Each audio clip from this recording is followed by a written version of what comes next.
반갑습니다. 붓다의 복과 지혜입니다. 오늘 우리는 미얀마에 뛰어난 학생들이 많았다라는 제목으로 부처님의 가르침이 한 나라의 역사와 혼 속에서 어떻게 살아 숨쉬어 왔는지를 함께 살펴보려 합니다. 부처님께서는 법은 시대를 따라 사라지지 않고 바르게 지키는 이가 있을 때 다시 빛난다 라고 가르치셨습니다. 총과 전쟁, 식민의 위기 속에서도 미얀마의 스님들은 수행과 경전, 그리고 지혜의 등불을 놓지 않았습니다. 오늘 이야기는 단지 한 나라의 불교사가 아니라 목숨보다 법을 먼저 지키려 했던 수행자들의 선택, 그리고 지혜를 생명처럼 품고 살았던 학생들의 이야기입니다. 이 시간을 통해 우리 역시 부처님께서 말씀하신 스스로를 등불 삼아 살아가는 길이 무엇인지 조용히 되새겨보는 시간이 되기를 바랍니다. 그럼 미얀마 불교의 깊은 지혜 속으로 함께 들어가 보겠습니다. 자, 그럼 미얀마에 뛰어난 학생들이 많았다. 그 여정을 함께 해볼까요? 19세기 말 영국의 군화 소리가 미얀마 땅을 짓밟고 들어오던 시절이었다. 사원은 불타고 왕조는 무너졌으며 사람들의 마음에는 두려움이 가득했다. 그 무렵 만달레이 외곽의 작은 사원에 아비담마의 누구보다 밝은 한 젊은 학생이 있었다. 그는 하루에 논서 수십 장을 외우고 어려운 교리를 막힘없이 풀이하는 뛰어난 인재였다. 사람들은 그를 두고 이렇게 말했다. 저 스님은 언젠가 미얀마 불교를 대표할 대논사가 될 뿐이야. 어느 날 영국군이 인근 마을을 점령했다는 소식이 전해졌다. 백성들은 사원으로 피신해 통곡했고 쌀도 약도 안전도 없었다. 그때였다. 한 노파가 떨리는 몸으로 젊은 학생 앞에 와서 말했다. 스님, 저는 글도 모르고 경전도 모릅니다. 그런데 너무 무서워서 밤마다 잠을 잘 수가 없습니다. 부처님은 이런 저도 지켜주십니까? 그 순간 학생은 입을 열지 못했다. 평소 같으면 공을 말하고 무상을 말하고 연기를 말했을 것이다. 그러나 노파의 눈에는 지식이 아니라 살아남고 싶은 생의 떨림만이 가득했다. 그때 학생은 조용히 자리에서 일어나 노파 앞에 무릎을 꿇고 두 손을 모아 말했다. 제가 잘못 수행했습니다. 저는 경전만 외우며 중생의 울음을 듣지 못했습니다.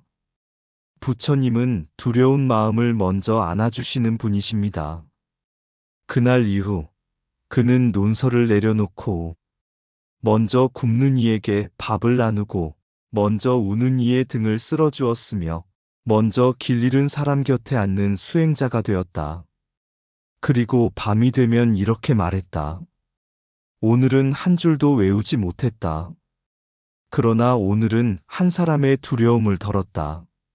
몇 해 뒤 사람들은 그를 다시 불렀다. 미얀마에 뛰어난 학생이 있다. 그러나 그는 이렇게 답했다. 나는 학생이 아니라 아직도 배우는 중생일 뿐입니다. 그때 제자가 물었다. 스님, 언제 가장 부처님 가르침을 깊이 깨달으셨습니까? 그는 미소 지으며 이렇게 말했다. 논서를 다 외웠을 때가 아니라 한 노파 앞에서 말문이 막혀 무릎을 꿇었을 때였다. 지식보다 자비가 먼저다. 깨달음은 말이 아니라 행동이다. 중생 앞에서 고개를 숙일 줄 아는 이가 진짜 수행자다. 19세기 어느 해 영국 군함이 이라와디 강을 따라 올라오던 날이었다. 대포 소리와 함께 성문이 무너지고 왕궁의 깃발이 내려앉았다. 사람들은 말하였다. 이제 나라는 끝났다. 이제 불교도 끝이다. 그러나 만달레이 외곽의 한 작은 사원에서는 그날도 새벽종이 울리고 있었다. 나라의 운명은 흔들렸지만 한 늙은 스님은 언제나처럼 가부좌를 틀고 앉아 조용히 숨을 들이쉬고 내쉬고 있었다. 제자가 떨리는 목소리로 물었다. 스님, 영국군이 이 땅을 다 차지했다고 합니다. 이제 불교도 사라지는 것 아닙니까? 스님은 잠시 눈을 뜨고 이렇게 말했다. 나라가 흔들린다고 해서 법이 흔들리겠느냐? 법은 왕조에 기대지 않고 법은 군대에 기대지 않느니라. 제자는 다시 물었다. 그러면 우리는 무엇을 지켜야 합니까? 스님은 바닥에 떨어진 작은 먼지를 손가락으로 집어들며 말했다. 경전 한 줄을 지키고 계율 하나를 지키고 자비 한 마음을 지키면 그 하나가 나라 1000개보다 오래 간다. 그 무렵 마을은 전쟁으로 피폐해졌고 배우는 아이도 쌀을 바칠 시주자도 사라져갔다. 그러나 스님들은 도망가지 않았다. 경전을 불 속에서 꺼내 숨겼고 젊은 수행자들에게 아비담마를 구전으로 전했고 총칼 앞에서도 탁발을 멈추지 않았다. 사람들은 의아해했다. 왜 스님들은 싸우지도 않고 도망도 가지 않습니까? 스님들은 이렇게 대답했다. 부처님께서는 이 몸은 무너져도 법은 무너지지 않는다고 하셨다. 우리는 나라를 지키는 것이 아니라 깨달음의 씨앗을 지키는 것이다. 세월이 흘러 왕조는 사라졌고 국기는 바뀌었으며 지배자는 달라졌다. 그러나 놀랍게도 경전은 남았고 수행은 남았으며 아비담마는 더욱 깊어졌다. 그리고 훗날 사람들은 이렇게 말하게 되었다. 미얀마에는 뛰어난 학생들이 많다. 미얀마는 전쟁 속에서도 불법을 잃지 않았다.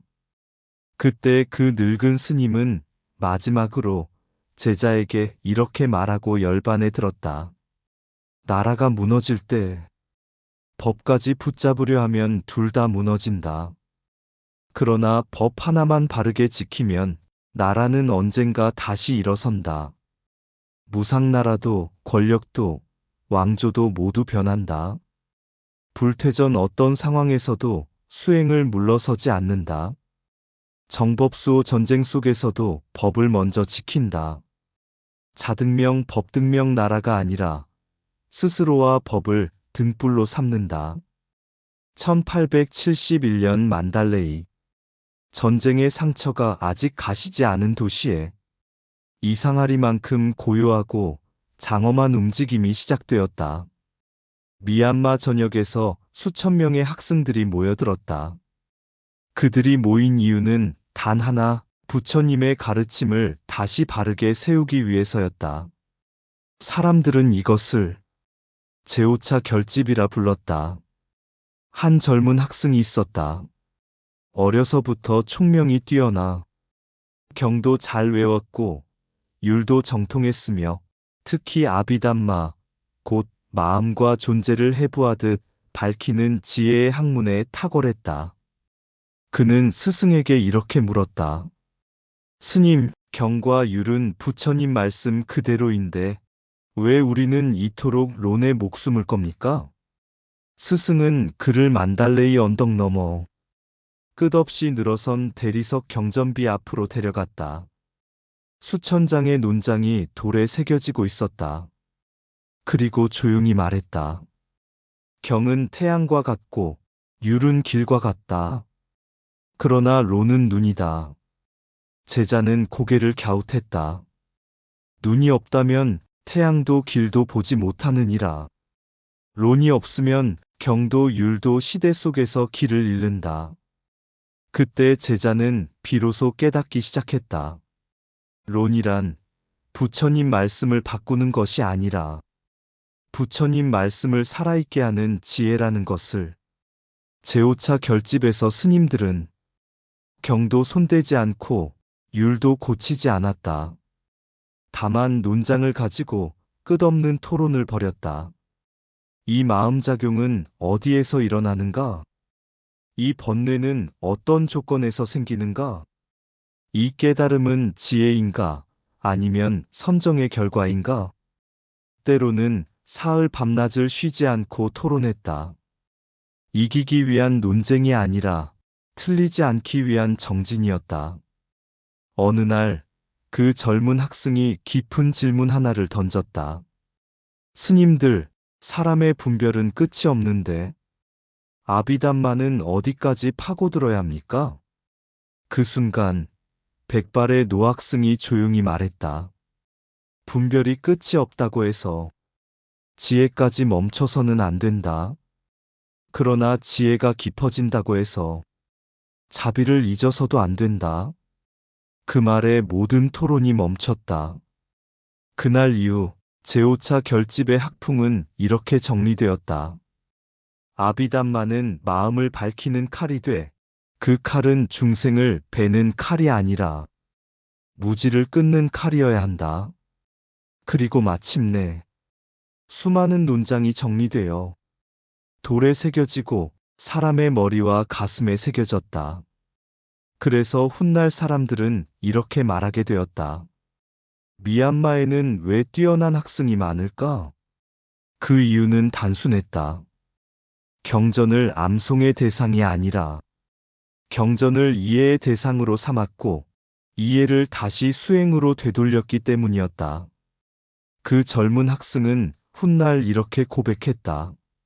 나는 경을 외울 때보다 아비담마로 내 마음을 들여다보았을 때 비로소 부처님을 처음 만났다. 지혜는 지식이 아니라 집착을 밝히는 등불이다.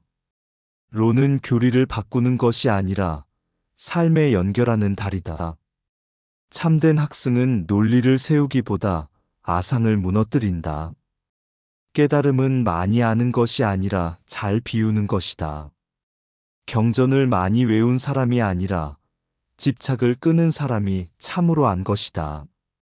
론이 깊어질수록 교만은 낮아지고 자비는 높아져야 한다. 지혜는 남을 이기는 말이 아니라 나를 비우는 칼이다. 부처님 말씀은 돌에 새겨도 남지만 사람의 마음에 새길 때 비로소 살아 움직인다. 경은 빛이고 율은 길이며 로는 그 빛을 볼 수 있는 눈이다. 참된 학승은 논리로 이기지 않고 집착을 내려놓아 이긴다. 아비담마는 세상을 분석하기 위해 배우는 것이 아니라 나를 허물기 위해 배우는 것이다.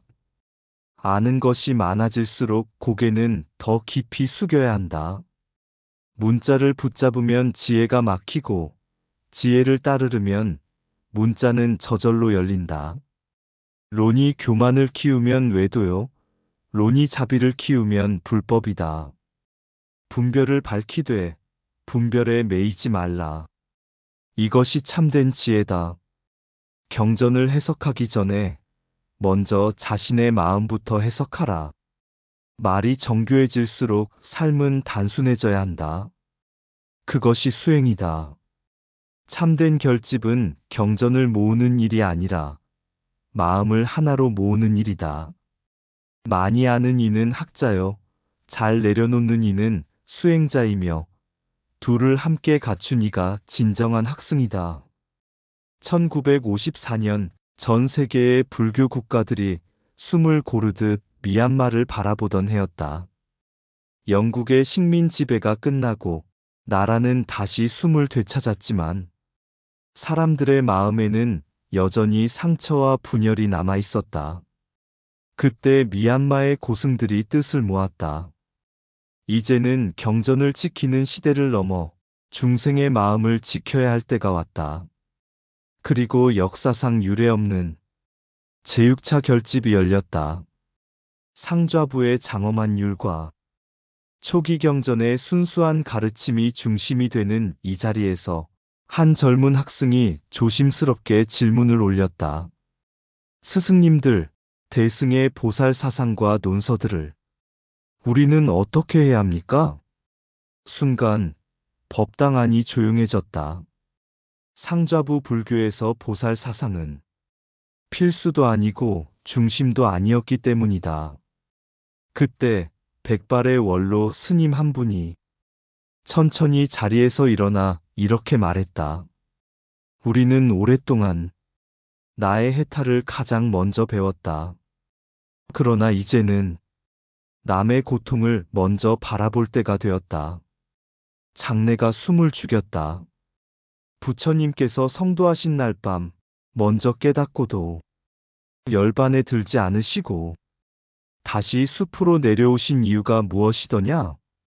젊은 학생이 답했다. 중생을 위해서입니다. 노스님은 고개를 끄덕였다. 그 마음을 사람들은 보살이라 부른다. 이름이 다르다고 해서 그 마음까지 거부할 수는 없지 않느냐? 그날 이후 제6차 결집은 단순한 경전 정리의 자리가 아닌 불교의 마음을 어디까지 넓힐 것인가를 묻는 자리로 바뀌었다. 모든 대승론설을 받아들이지는 않았다. 그러나 중생을 먼저 구제하는 자비, 관세음 보살처럼 고통의 소리를 먼저 듣는 마음, 스스로보다 남을 앞세우는 원력은 상좌부 스님들의 가슴 깊은 곳에서 조용히 고개를 들고 있었다. 한 노스님이 이렇게 말했다. 우리는 아라한의 길을 지켜왔다. 그러나 이제는 중생과 함께 걷는 길도 함께 품을 수 있다. 그리고 마침내 관세음 보살을 중심으로 한 보살 신앙이 미얀마 불교 안으로 조용히 스며들기 시작했다. 사람들은 기도할 곳을 찾았고 울음을 맡길 곳을 찾았고 살다 지친 마음을 안을 자리를 찾고 있었다. 그리고 그 자리에서 관세음 보살은 말없이 그들의 손을 잡아주는 존재가 되었다. 어느 날 한 농부가 절에 와서 울며 말했다. 스님, 저는 개도 잘 모르고 경도 모르고 선정도 없습니다. 그런데도 부처님은 저를 버리지 않으십니까? 스님은 관세음 보살상 앞을 가리키며 조용히 이렇게 말했다. 저분은 네가 부르기 전에 이미 내 곁에 와 계신 분이다. 그날 이후 미얀마의 불교는 변했다. 깨달음만 이야기하던 불교에서 고통을 먼저 안아주는 불교로, 수행자만의 불교에서 모든 중생의 불교로 한 걸음 더 나아갔다. 그리고 사람들은 이 결단을 이렇게 불렀다. 불교를 지키기 위해 불교의 문을 넓힌 결집. 한 젊은 스님이 마지막으로 이렇게 고백했다. 나는 이제 알겠습니다. 깨달음은 혼자 오르지만 자비는 반드시 함께 내려옵니다. 자비우선 깨달음보다 먼저 중생의 고통을 본다. 중도 배척도 맹신도 아닌 포용의 길. 방편 중생을 살리기 위한 다양한 길의 허용. 대자 대비 나보다 남을 먼저 생각하는 불심. 무집착 이것만이 옳다는 생각조차 내려놓는 지혜. 깨달음은 혼자 이루어도 좋지만 자비는 반드시 함께 가야 한다. 법을 지키는 가장 깊은 방법은 법의 문을 중생에게 먼저 여는 것이다. 옳음을 고집하면 벽이 되고 자비를 택하면 길이 된다. 부처의 길은 하나이 돼 중생이 들어오는 문은 수없이 많다. 해탈을 먼저 찾는 이는 수행자여, 고통을 먼저 보는 이는 보살이다. 진리는 다친 손 안에 있지 않고 내미는 손끝에서 빛난다. 배척은 가르침을 지키는 듯 보이나 포용은 가르침을 살린다. 깨달음이 높아질수록 자비의 무릎은 더 낮아져야 한다. 중생을 외면한 청정은 차갑고 중생을 품은 청정은 따뜻하다. 이것만 옳다는 생각을 내려놓을 때 비로소 중도의 길이 열린다. 아라한의 길은 자신을 건너는 길이고 보살의 길은 세상을 건너는 길이다. 관세음의 이름은 기도가 아니라 먼저 듣는 마음이다. 불교는 벽을 세워 지켜지는 것이 아니라 다리를 놓아 살아난다. 부처를 찾는 이는 산으로 오르지만 보살은 다시 사람들 곁으로 내려온다. 진정한 불법 수호란 법을 감추는 것이 아니라 고통 앞에 내놓는 것이다. 1954년 제6차 결집이 모두 끝났을 무렵 미얀마의 한 노스님이 늦은 밤 법당에 홀로 남아 조용히 관세음 보살상 앞에 등을 밝혔다. 그날은 수십 년간 지켜온 상좌부의 전통 위에 대승의 보살 사상이 처음으로 공식적으로 함께 오른 날이었다. 기쁨도 있었지만 두려움도 함께 있었다. 노스님은 조용히 혼잣말처럼 중얼거렸다. 우리는 혹시 부처님 가르침을 흐리게 한 것은 아닐까? 그 순간 늘 곁에서 시봉하던 젊은 스님이 조심스레 물었다. 스님, 부처님 법은 하나인데 어찌하여 이렇게 많은 길이 필요합니까? 노스님은 잠시 미소를 짓고 법당 문을 활짝 열어 젖혔다. 밖에서는 굶주린 아이의 울음소리, 병든 노인의 신음, 삶에 지친 사람들의 발걸음 소리가 들려오고 있었다. 노스님은 말했다. 저 소리가 경보다 먼저 울리는 법문이다. 그리고 조용히 덧붙였다. 깨달음은 혼자서도 얻을 수 있다. 그러나 부처님의 길은 혼자서 완성되지 않는다. 젊은 스님이 다시 물었다. 그럼 보살의 길이란 무엇입니까? 노스님은 관세음 보살상을 바라보며 답했다. 부처님은 성도하신 뒤 곧바로 열반에 들 수도 있었다. 그러나 그러지 않으셨다. 그 한 걸음 되돌아 나온 자리가 보살의 자리다. 그날 이후 그 젊은 스님은 수행의 목표를 바꾸었다. 내가 얼마나 깨달았는가가 아니라 오늘 나는 누군가의 고통에 얼마나 귀 기울였는가를 매일 스스로에게 묻게 되었다. 그는 탁발을 하다 울고 있는 아이에게 멈췄고 병든 노인의 손을 먼저 잡았으며 경전보다 먼저 사람의 얼굴을 보았다. 그리고 어느 날 이렇게 고백했다. 스님, 저는 이제 알겠습니다. 깨달음은 나를 자유롭게 하지만 자비는 세상을 자유롭게 합니다. 노스님은 고개를 끄덕이며 마지막으로 이렇게 말씀하셨다. 그래서 미얀마는 불교를 지키기 위해 불교의 문을 더 넓힌 것이다. 깨달음은 위로 오르게 하지만 자비는 다시 아래로 내려가게 한다. 법은 높은 산에만 머무르지 않고 고통의 골짜기로도 스며든다. 깨달음은 혼자 오르는 길이었으나 자비는 반드시 다시 내려오는 길이었다. 돌에 새긴 경전보다 눈물 위에 새긴 한마디 위로가 더 오래 빛나던 밤, 미얀마의 종소리는 해탈이 아니라 중생 쪽으로 울렸다. 이것만이 옳다는 문장이 무너질 때 함께 가도 된다는 새 문이 열렸다. 관세음의 이름은 부르는 소리가 아니라 먼저 듣는 침묵이었고 보살의 길은 깨달음의 꼭대기가 아니라 고통의 가장 낮은 곳에 놓여 있었다. 그래서 그들은 불교를 지키기 위해 불교의 문을 더 넓혔다. 법을 높이 감추지 않고 세상 한가운데 내려놓았고 부처를 찾기 위해 오르던 길을 중생을 따라 다시 내려왔다. 오늘도 누군가의 눈물이 법문보다 먼저 떨어질 때 우리는 비로소 안다. 깨달음은 나를 자유롭게 하고 자비는 세상을 자유롭게 한다는 것을. 이상 붓다의 복과 지혜였습니다. 오늘도 복지구족한 날 되세요. 구독과 좋아요는 붓다의 복과 지혜를 밝히는 큰 자비의 등불이 됩니다.